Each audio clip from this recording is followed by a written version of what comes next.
Good morning and thank you for being here. I'm Chris Sgro and I represent Greensboro in the North Carolina State House. Yesterday, along with Representatives Alexander, Fisher, and Harrison, I introduced the Equality for All Act. This legislation is the most comprehensive set of non-discrimination protections ever introduced in the North Carolina General Assembly and would extend common sense rights in the areas of housing, employment, education, and public accommodations on the basis of sexual orientation, gender identity, veteran status, and familial status.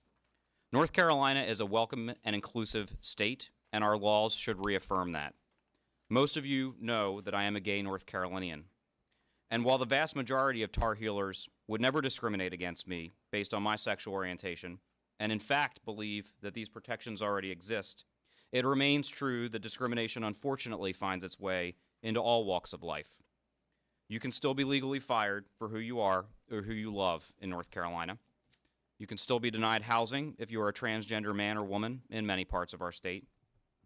And a restaurant can still refuse to serve you because of your veteran status or if they perceive you to be gay or lesbian. These protections against discrimination are important updates that many North Carolinians and the vast majority of Americans support. Our bill mirrors protections already enacted statewide in 19 other U.S. states.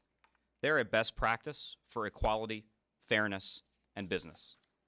It's past time that North Carolina includes these protected classes in our state laws.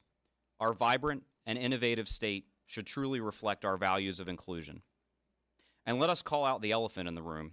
House Bill 2 has exposed like never before the need for North Carolina to be an open and inclusive state.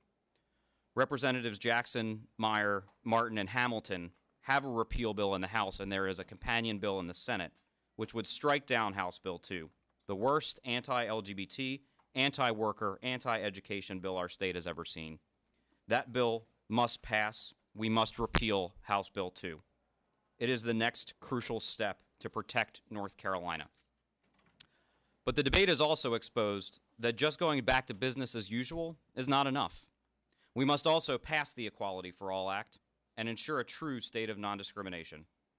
It is a civil rights issue. Everyone should have basic access to education, housing, employment, and other areas. No one should be turned away from a Main Street business or a public facility because of who they were born to be. But it is also a business issue. The passage of House Bill 2 has greatly damaged the reputation of our state and our crown jewel university system.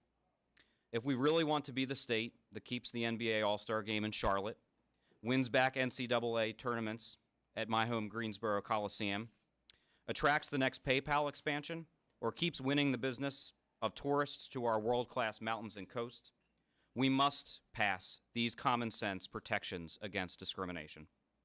Not only are these anti-discrimination measures a best practice in other states, they are as well in Fortune 500s and Main Street businesses across our state.